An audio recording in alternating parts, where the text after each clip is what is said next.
Hello students, मैं उम्मीद करता हूं कि आप सभी लोग अच्छे होंगे। आज मैं आपको समान ज्ञान घटना चक्र जो वार्षिकांक जारी की गई है उसमें बिहार से संबंधित महत्वपूर्ण सूचनाएं दी गई है, उसको मैं आपको करवाने जा रहा हूं, जो कि आगामी 67वीं बीपीएससी प्रारंभिक परीक्षा, सीडीपीओ प्रारंभिक परीक्षा, बिहार कर्मचारी चयन तृतीय स्नातक स्तरीय प्रतियोगिता परीक्षा के लिए काफ़ी उपयोगी होगी।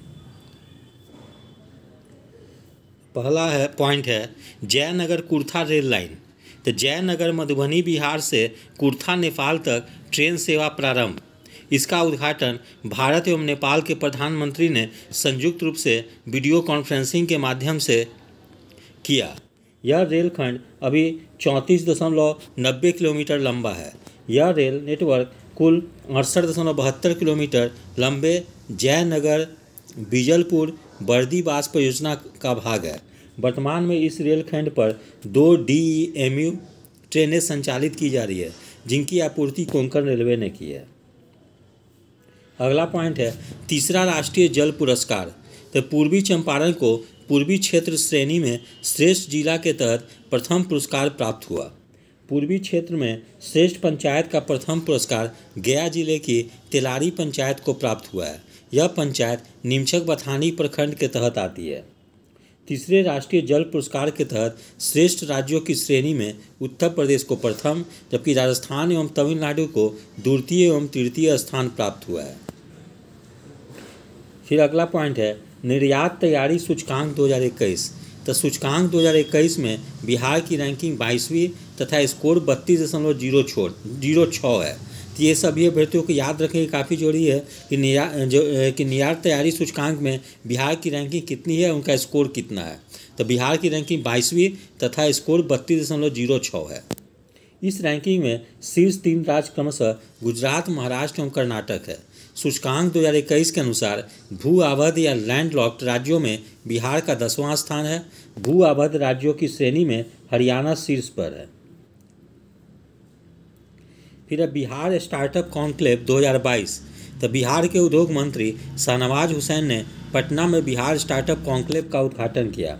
इस कॉन्क्लेव का आयोजन पटना ज्ञान भवन में उद्योग विभाग के सहयोग से बिहार इंडस्ट्री एसोसिएशन द्वारा किया गया। फिर अगला पॉइंट है फ्रॉग वॉक ऐप। तो मार्च 2022 में फ्रॉग वॉक ऐप का शुभारंभ किया गया। इस ऐप का निर्माण खगड़िया भागलपुर के निवासी निर्मल देव द्वारा किया गया। निर्मल देव को राज्य सरकार द्वारा बिहार चेंज मेकर अवार्ड 2022 प्रदान किया गया है। फिर अगला पॉइंट है 22 मार्च बिहार स्थापना दिवस, 110वां स्थापना दिवस। स्थापना दिवस की थीम है जल जीवन हरियाली। 22 मार्च 1912 को बिहार को बंगाल प्रेसिडेंसी से अलग कर नया राज्य बनाया गया था। बिहार दिवस समारोह 2022 का आयोजन गांधी मैदान पटना में हुआ, जिसकी नोडल एजेंसी शिक्षा विभाग रहा है। फिर स्कॉच गवर्नेंस रैंकिंग 2021। बिहार वर्ष 2021 के सूचकांक में 11वें स्थान पर है, जिस स्थान पर वह वर्ष 2022 में था। फिर बोध गया में भगवान बुद्ध की शयन मुद्रा में भारत की सबसे बड़ी प्रतिमा। तो बुद्ध इंटरनेशनल वेलफेयर मिशन द्वारा बोध गया में भगवान बुद्ध की प्रतिमा का निर्माण किया जा रहा है। यह प्रतिमा शयन मुद्रा में होगी। प्रतिमा 100 फीट लंबी तथा 30 फीट ऊंची होगी। प्रतिमा का निर्माण कार्य वर्ष 2019 से प्रारंभ हुआ है। फाइबर ग्लास द्वारा निर्माणाधीन यह प्रतिमा कोलकाता के मूर्तिकारों द्वारा बनाई जा रही है। फिर आगे है अगला पॉइंट है मासिक धर्म स्वच्छता प्रबंधन योजना प्रारंभ करने वाला पूर्णिया बिहार का पहला जिला। तो बिहार के पूर्णिया जिले में 9 अस्तित्व फाउंडेशन स्वयं सहायता समूह एवं यूनिसेफ की सहायता से मासिक धर्म स्वच्छता प्रबंध योजना को प्रारंभ किया। फिर PM मित्र मेगा टेक्सटाइल पार्क। इस योजना के तहत बिहार के पश्चिम चंपारण जिले में मेगा टेक्सटाइल पार्क का निर्माण किया जाएगा। फिर प्रधानमंत्री जनधन खाता खोलने में बिहार दूसरे स्थान पर। तो प्रधानमंत्री जनधन योजना अगस्त 2014 में शुरू हुई थी। मार्च 2022 तक इस योजना के तहत सर्वाधिक बैंक खाता उत्तर प्रदेश में खोला गया। उत्तर प्रदेश के बाद बिहार इस योजना के तहत बैंक खाता खोलने में दूसरे स्थान पर रहा। फिर राजगीर जू सफारी। 16 फरवरी 2022 को बिहार के मुख्यमंत्री नीतीश कुमार ने राजगीर में जू सफारी का लोकार्पण किया। गौरतलब है कि 480 एकड़ में विस्तृत जू सफारी का निर्माण 176 करोड़ रुपये से किया गया है, जिसका शिलान्यास वर्ष 2016 में किया गया था। उल्लेखनीय है कि राजगीर में पर्यटन को बढ़ावा देने के लिए ग्लास स्काई वॉक का भी निर्माण किया गया है। तो परीक्षा के दृष्टिकोण से ये काफ़ी महत्वपूर्ण है, इसलिए सभी अभ्यर्थी इसको VVI करके याद कर लेंगे। फिर अगला पॉइंट है वित्तीय साक्षरता कार्यक्रम।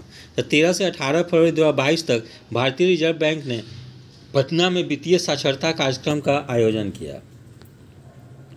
फिर है बिहार शहीद दिवस। तो बिहार के मुख्यमंत्री नीतीश कुमार ने 15 फरवरी को प्रतिवर्ष शहीद दिवस मनाने की घोषणा की है। यह तब है कि इस तिथि को वर्ष 1932 में मुंगेर जिले के तारापुर शहर के थाने पर तिरंगा लहराने के प्रयास में पुलिस की गोली का शिकार होकर 34 स्वतंत्रता सेनानी शहीद हो गए थे। यद्यपि गोपाल सिंह नामक स्वतंत्रता सेनानी थाने के भवन पर तिरंगा लहराने में सफल रहे थे। फिर प्रथम टेक्सटाइल पार्सल स्पेशल ट्रेन। प्रथम textile parcel special train Gujarat के सूरत शहर के उधना रेलवे स्टेशन से बिहार के पटना शहर के दानापुर रेलवे स्टेशन तक चलाई गई।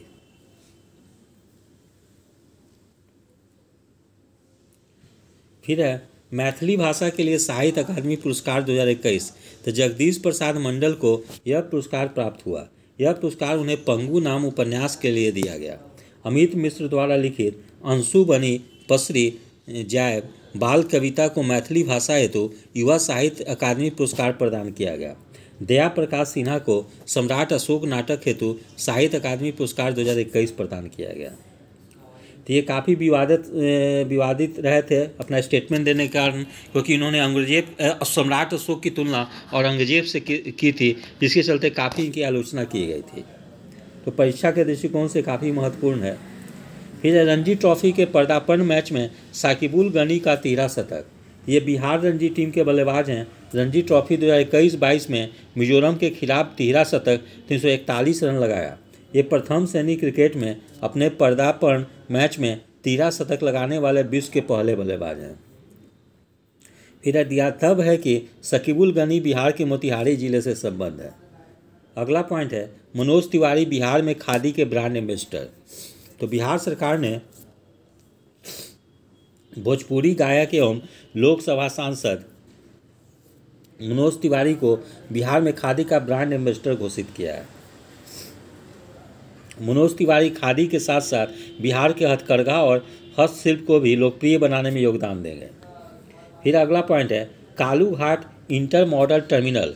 बिहार के सारण जिले में राष्ट्रीय जलमार्ग गंगा नदी पर केंद्रीय पतन पोत परिवहन और जलमार्ग मंत्री सर्बानंद सोनोवाल ने इस टर्मिनल का शिलान्यास किया। इस एक बर्थ वाले टर्मिनल की क्षमता 77,000 TEU प्रति वर्ष होगी। साथ ही पटना गायघाट से पांडु गुवाहाटी के लिए जलमार्ग 1 से पोत MV लाल बहादुर शास्त्री द्वारा 200 मीट्रिक टन खाद्यान्न भेजा गया। पटना से पांडु तक जहाज पर खाद्यान्न की पायलट आवाजाही गेटवे ऑफ नॉर्थ ईस्ट के लिए नया द्वार खोलेगी। फिर अगला पॉइंट है बार काउंसिल ऑफ इंडिया। बिहार के मनन कुमार मिश्रा गोपालगंज के जो है वो बार काउंसिल ऑफ इंडिया का अध्यक्ष चुना गया। Manan Kumar Mishra bar council of India के 31वें अध्यक्ष हैं। बार काउंसिल ऑफ इंडिया की स्थापना वर्ष 1961 में हुई थी। अगला पॉइंट है अंजनी कुमार सिंह बिहार संग्रहालय के महानिदेशक नियुक्त। तो बिहार के पूर्व मुख्य सचिव अंजनी कुमार सिंह को बिहार संग्रहालय का महानिदेशक बनाया गया है। फिर अगला पॉइंट है बिहार संग्रहालय पटना में स्थित है। इसकी स्थापना वर्ष 1917 में की गई थी। अगला पॉइंट है मैथिली साहित्यकार लिली रे का निधन। तो 3 फरवरी 2022 को 92 वर्ष की अवस्था में निधन हो गया। वर्ष 1982 में मरीचिका नामक मैथिली उपन्यास हेतु साहित्य अकादमी पुरस्कार से सम्मानित। फिर अगला पॉइंट है बिहार का पुनौरा धाम स्वदेश दर्शन योजना के अंतर्गत शामिल। तो 3 फरवरी 2022 को पर्यटन मंत्रालय ने पुनौरा धाम सीतामढ़ी को स्वदेश दर्शन योजना के रामायण सर्किट में शामिल किया है। पुनौरा धाम को हाल ही में प्रसाद योजना के तहत भी शामिल किया गया। बिहार के सीतामढ़ी जिले के पुनौरा गांव में मां जानकी जन्मभूमि मंदिर है, जो पुनौरा धाम के रूप में विख्यात है। फिर बिहार का दूसरा बाघ अभ्यारण्य केंद्रीय पर्यावरण वन एवं जलवायु परिवर्तन मंत्री अश्विनी कुमार चौबे ने बिहार में दूसरा बाघ अभ्यारण्य स्थापित करने की घोषणा की।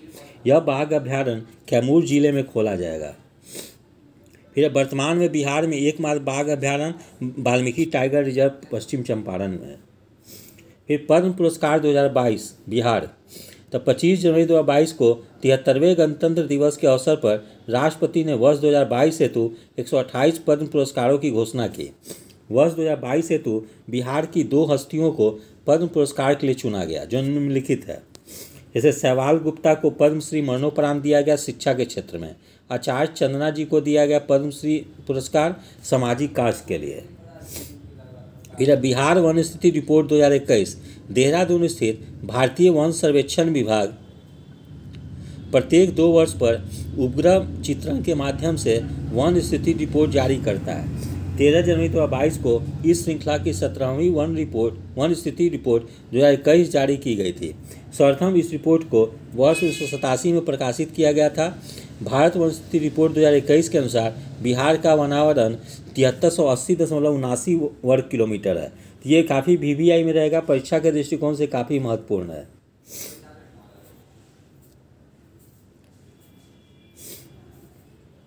फिर है जो बिहार के कुल भौगोलिक क्षेत्रफल का 7.84% है। तो वनावरण में हम लोग देखते हैं बहुत घने वन या वेरी डेंस फॉरेस्ट जो है 2021 के अनुसार क्षेत्रफल में 333.42 वर्ग किलोमीटर है। मध्यम रूप से घने वन यानी मॉडरेटली डेंस फॉरेस्ट 3285.83 वर्ग किलोमीटर है। खुला वन यानी ओपन फॉरेस्ट 3761.54 वर्ग किलोमीटर है। कुल 7380.79 वर्ग किलोमीटर है। वनावरण में शीर्ष जिले बहुत घने वन शीर्ष जिले पश्चिम चंपारण है, क्षेत्रफल है 249.34 वर्ग किलोमीटर। मध्यम घने वन है पश्चिम चंपारण 548.47 वर्ग किलोमीटर। खुला वन है कैमूर में 531.73 वर्ग किलोमीटर। फिर क्षेत्रफल के अनुसार वनावरण वाले जिले सर्वाधिक। तो कैमूर जिला में क्षेत्रफल है 251.56 वर्ग किलोमीटर, प्रतिशत में 31.56। पश्चिम चंपारण में 903.34 वर्ग किलोमीटर, प्रतिशत में है 17.28। रोहतास में 669.91 वर्ग किलोमीटर, प्रतिशत में है 17.26। सबसे कम में हम लोग देखते हैं शेखपुरा जिले में है, क्षेत्रफल 1.19 वर्ग किलोमीटर, प्रतिशत है 0.17। अरवल में 4.14 वर्ग किलोमीटर, प्रतिशत में है 0.65। जहानाबाद में 4.43 वर्ग किलोमीटर, प्रतिशत में 0.48। प्रतिशत के अनुसार वनावरण वाले जिले सर्वाधिक। कैमूर में 31.56, जमुई में 21.34, नवादा में 20.72। सबसे कम है शेखपुरा में, प्रतिशत में 0.17, बक्सर में 0.35, सिवान में 0.35। फिर वृक्षावरण रिपोर्ट के अनुसार राज्य के 2341 वर्ग किलोमीटर क्षेत्रफल पर वृक्षावरण है जो राज्य के कुल भौगोलिक क्षेत्र का 2.49% है। फिर वन एवं वृक्षावरण वनावरण है, क्षेत्रफल है 7380.79 वर्ग किलोमीटर, जबकि प्रतिशत में 7.84। वृक्षावरण है 2341 वर्ग किलोमीटर, प्रतिशत में 2.48। कुल है 9721.79 वर्ग किलोमीटर, प्रतिशत में 10.32। फिर अमीर सुबहानी बिहार के नए मुख्य सचिव। 31 दिसंबर 2021 को बिहार के मुख्यमंत्री नीतीश कुमार ने 187 बैच के IAS अधिकारी अमीर सुबहानी को बिहार का नया मुख्य सचिव नियुक्त किया। अमीर सुबहानी ने त्रिपुरारी शरण का स्थान लिया। त्रिपुरारी शरण का कार्यकाल 31 दिसंबर 2021 को समाप्त हो गया। फिर सुशासन सूचकांक 2020-21। 25 दिसंबर 2021 को सुशासन दिवस के अवसर पर केंद्रीय कार्मिक लोक शिकायत और पेंशन मंत्रालय द्वारा सुशासन सूचकांक 2020-21 जारी किया गया। यह इस सूचकांक का द्वितीय संस्करण है। सुशासन सूचकांक 2020-21 में बिहार की स्थिति। बिहार ने सुशासन सूचकांक के समग्र रैंकिंग में 4.624 स्कोर के साथ ग्रुप बी में 6वां स्थान हासिल किया है, जबकि इसी समूह में मध्य प्रदेश ने प्रधान स्थान हासिल किया है।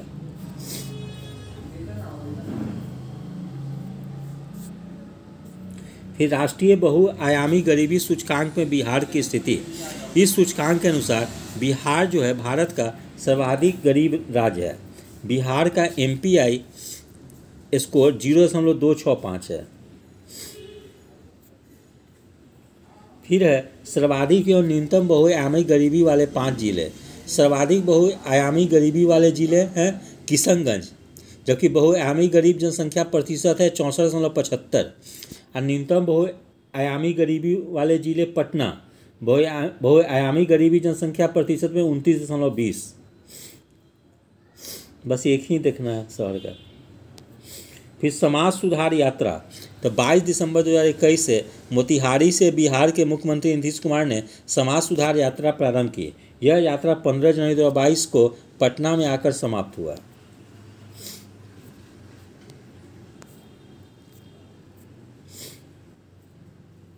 फिर बिहार विभूति सम्मान, मीडिया ट्रेंड्स के संस्थापक रोहित कुमार को बिहार उद्यमिता सम्मेलन 2021 में बिहार विभूति सम्मान प्रदान किया गया। तो मैं वही पॉइंट बता रहा हूँ जो कि परीक्षा के दृष्टिकोण से काफ़ी महत्वपूर्ण है। फिर अगला पॉइंट है NTPC की बरौनी और बाढ़ इकाइयाँ राष्ट्र को समर्पित। तो बरौनी ताप विद्युत केंद्र बेगूसराय चरण 2 500 मेगावाट 2 × 250 मेगावाट है। NTPC बाढ़ सुगर थर्मल पावर 660 मेगावाट, बाढ़ की कुल स्थापित क्षमता 3300 मेगावाट है।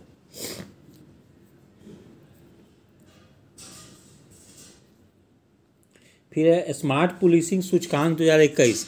इस सूचकांक में आंध्र प्रदेश 8.11 स्कोर के साथ शीर्ष राज्य है, जबकि 5.74 स्कोर के साथ बिहार को सबसे कम अंतिम 29वां स्थान प्राप्त है।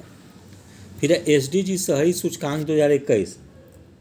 तो बिहार के पटना ने 57.29 समग्र स्कोर के साथ 52वां स्थान हासिल किया, जबकि सूचकांक में शिमला 75.50 स्कोर के साथ शीर्ष पे है। इसमें पटना को अच्छा प्रदर्शन करने वालों 50-64 की श्रेणी में रखा गया। फिर राष्ट्रीय पारिवारिक स्वास्थ्य सर्वेक्षण 5 24 नवंबर 2021 को केंद्रीय स्वास्थ्य एवं परिवार कल्याण मंत्रालय के द्वारा राष्ट्रीय पारिवारिक स्वास्थ्य सर्वेक्षण NFHS 5 जारी किया गया। इस सर्वेक्षण में बिहार के लिंगानुपात में उल्लेखनीय सुधार हुआ है। वर्ष 2015-16 के सर्वेक्षण NFHS 4 के 1062 से बढ़कर 1090 हो गया है। बिहार के शहरी क्षेत्रों का लिंगानुपात जहां केवल 982 है, वहीं ग्रामीण क्षेत्रों का 1111 है। फिर कुल प्रजनन दर भी पिछले सर्वेक्षण के 3.4 से घटकर 3 हो गई है। ये परीक्षा के दृष्टिकोण से काफ़ी महत्वपूर्ण है, इसलिए सभी अभ्यर्थी इसको याद रखेंगे।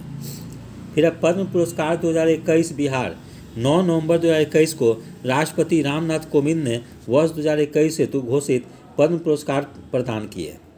वर्ष 2021 के लिए श्री रामविलास पासवान को मरणोपरांत सार्वजनिक मामलों में उनके कार्यों हेतु पद्म भूषण से सम्मानित किया गया।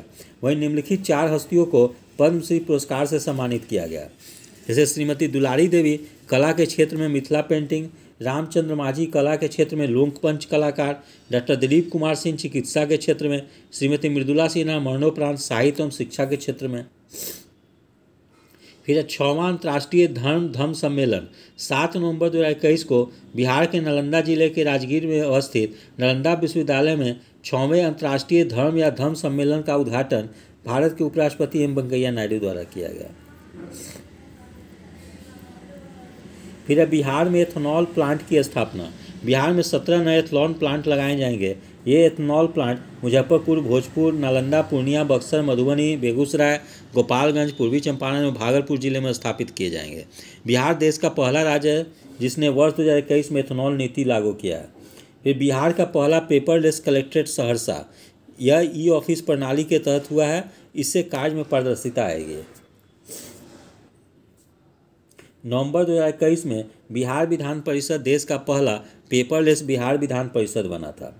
फिर PM गति शक्ति योजना के तहत बिहार के 5 शहरों में मल्टी मॉडल कनेक्टिविटी हब, तो बिहार में multi modal connectivity hub Patna, Bhagalpur, Hajipur, Katihar और बक्सर में विकसित किया जाएगा।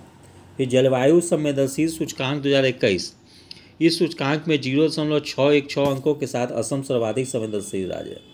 बिहार में बाढ़, सूखा एवं चक्रवात तीनों संदर्भों में दरभंगा सबसे संवेदनशील जिला है।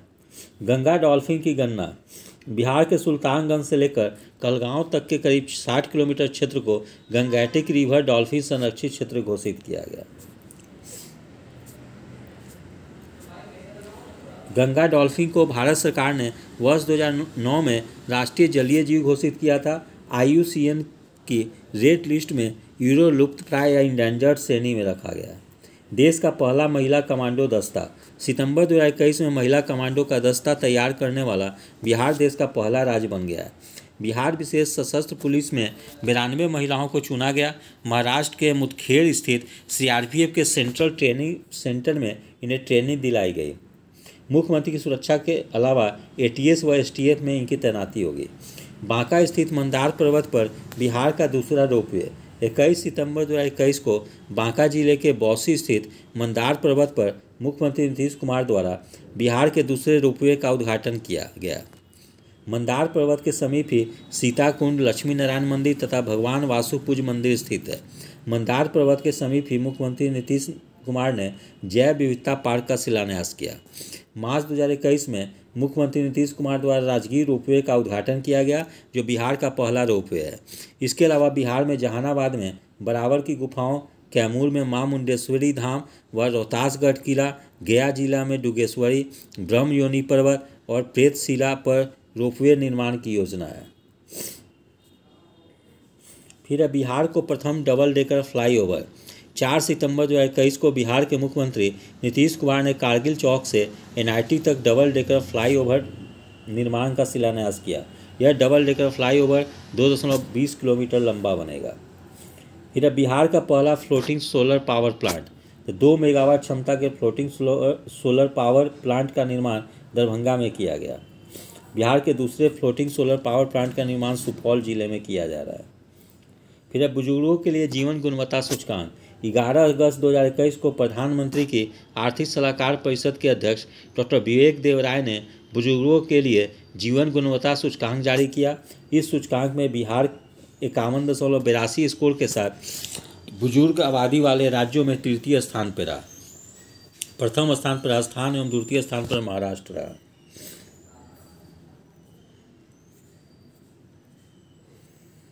फिर पटना में लागू होगी स्माइल योजना। तो सामाजिक न्याय और अधिकारिता मंत्रालय की योजना को सरकार ने देश के 10 शहरों में लागू करने का निर्णय लिया है। इन 10 शहरों में पटना के अलावा दिल्ली, बेंगलुरु, चेन्नई, हैदराबाद, इंदौर, लखनऊ, मुंबई, नागपुर और अहमदाबाद में लागू किया गया।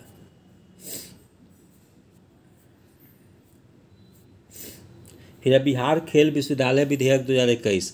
जुलाई 2021 में बिहार विधानसभा ने सर्वसम्मति से बिहार खेल विश्वविद्यालय विधेयक 2021 को पारित कर दिया। इस विधेयक के पारित होने के उपरांत बिहार देश का 6ठा राज्य बन गया जहां खेल विश्वविद्यालय स्थापित किया जा रहा है। उल्लेखनीय है कि गुजरात, पंजाब, असम, तमिलनाडु और राजस्थान में ऐसे खेल विश्वविद्यालय स्थापित हो चुके हैं।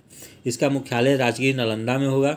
इसके अतिरिक्त राजगीर में ही पहले से बन रही स्पोर्ट्स अकादमी भी इसी विश्वविद्यालय के अंतर्गत आएगी। इसके साथ ही विश्वविद्यालय में 1/3 सीटें महिलाओं हेतु आरक्षित है। फिर मुख्यमंत्री महिला उद्यमी योजना एवं मुख्यमंत्री युवा उद्यमी योजना। तो मुख्यमंत्री महिला उद्यमी योजना के तहत उद्योग लगाने हेतु अधिकतम 10 लाख रुपये की राशि, जिसमें अधिकतम 5 लाख रुपये अनुदान के रूप में तथा शेष 5 लाख रुपये ब्याज मुक्त ऋण के रूप में उपलब्ध कराया जाएगा। फिर डगमारा जल विद्युत परियोजना बिहार। जून 2021 में डगमारा जल विद्युत परियोजना के कार्यान्वयन हेतु राष्ट्रीय जल विद्युत निगम लिमिटेड और बिहार राज्य जल विद्युत निगम लिमिटेड के बीच एक समझौता ज्ञापन पर हस्ताक्षर किया गया।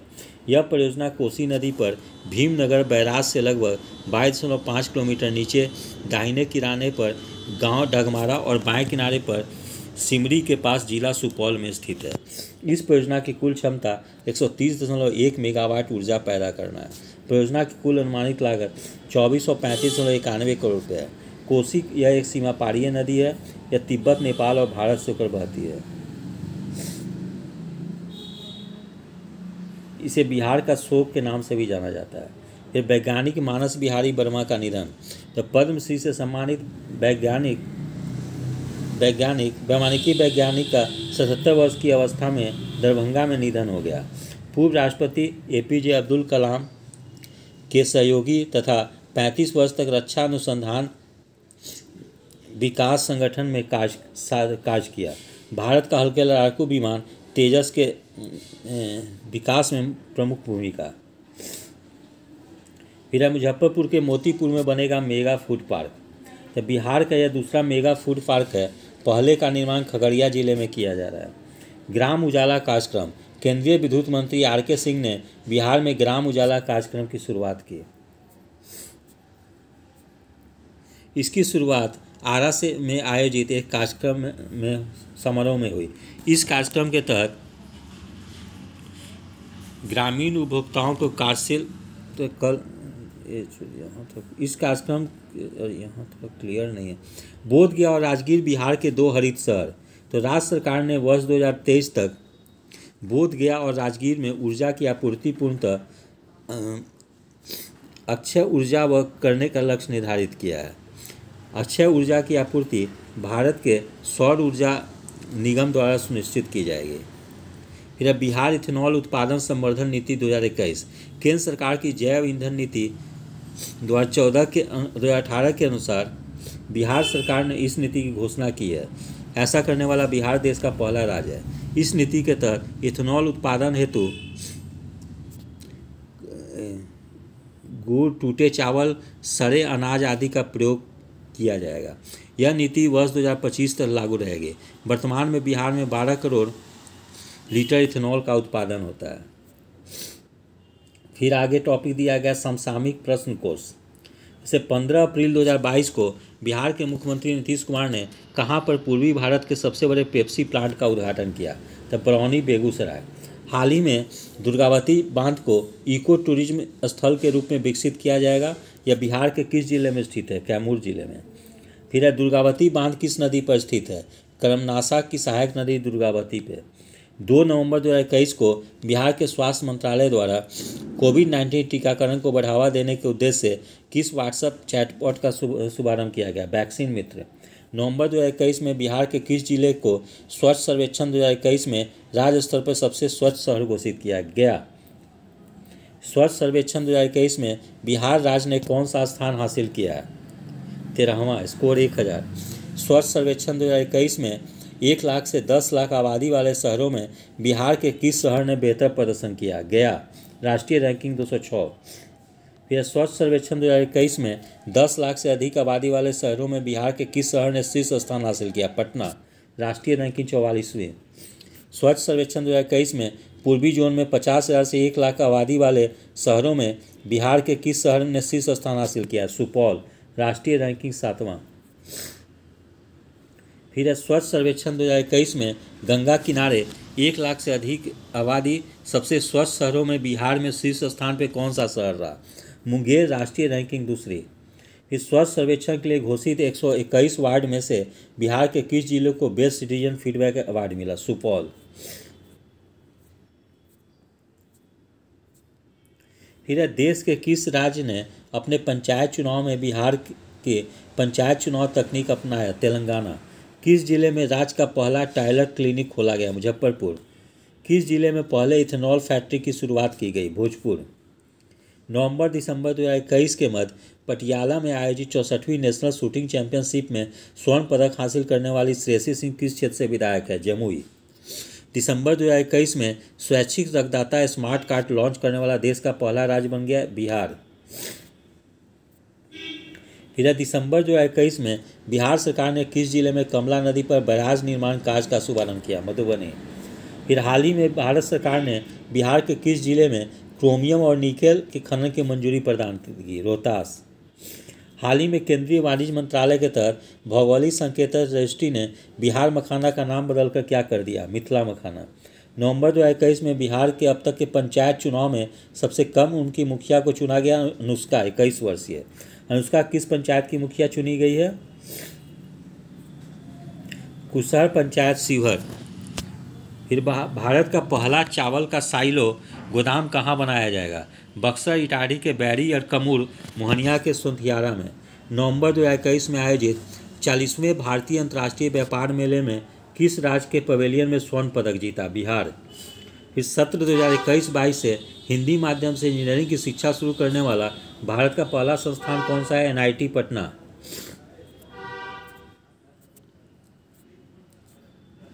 फिर बाघ गणना 2018 के अनुसार वाल्मीकि बाघ अभयारण्य में बाघों की संख्या कितनी है? 32।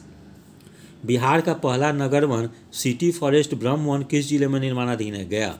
5 फरवरी 2022 को केंद्रीय पतन पोत परिवहन और जलमार्ग मंत्रालय ने बिहार के किस क्षेत्र में राष्ट्रीय जलमार्ग एक गंगा नदी पर कालू घाट इंटर मॉडल टर्मिनल का शिलान्यास किया? सारण। सितंबर 2021 में बिहार का कौन सा जिला देश का प्रथम जिला बना जहां सभी ग्राम पंचायतों में पुस्तकालय मौजूद है? पूर्णिया।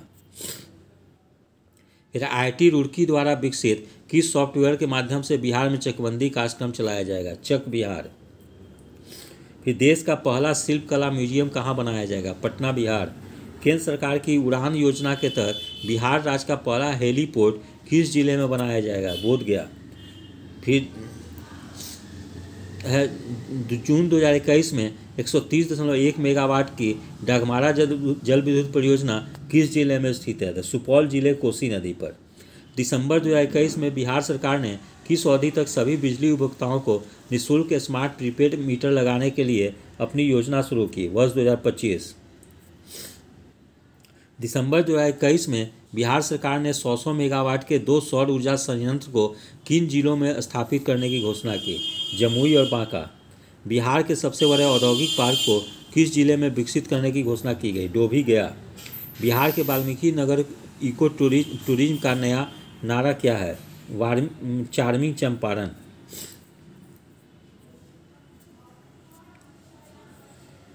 फिर है भारत का पहला डिजिटल साक्षरता अभियान बिहार के किस जेल से शुरू किया गया? बांका कारागार। जुलाई 2021 में बिहार विधानसभा में पारित विधेयक के अनुसार राज्य में पहला खेल विश्वविद्यालय कहाँ स्थापित किया जाएगा? राजगीर, नालंदा। बिहार के किस शहर में बापू टावर बनाया जा रहा है? पटना। हाल ही में केंद्र सरकार ने नेशनल मोनेटाइजेशन पाइपलाइन के तहत बिहार के किस एयरपोर्ट को वर्ष 2023 तक निजी क्षेत्र को लीज पर दिया गया? जयप्रकाश नारायण एयरपोर्ट, पटना। इस प्रकार से मेरे द्वारा बिहार करंट अफेयर्स की एक श्रृंखला प्रस्तुत की गई है। मैं उम्मीद करता हूं कि इसमें आप लोग आगामी 67वीं BPSC परीक्षा, CDPO प्रारंभिक प्रतियोगिता परीक्षा और बिहार कर्मचारी चयन द्वारा बिहार सचिवालय की जो विज्ञापन निकाली गई है, इन सभी परीक्षाओं के लिए आप लोग काफ़ी लाभान्वित होंगे। तो जो भी अभ्यर्थी इस परीक्षाओं में सम्मिलित हो रहे हैं वो लोग इस वीडियो को जरूर से देख लेंगे, जिससे उन लोगों को आगामी कुछ दिनों में जो परीक्षा आयोजित होने वाली है उसमें काफ़ी लाभ मिल सके। यदि आप सभी लोगों को मेरा चैनल अच्छा लगा हो, इसे लाइक से और सब्सक्राइब करें। धन्यवाद। Take care.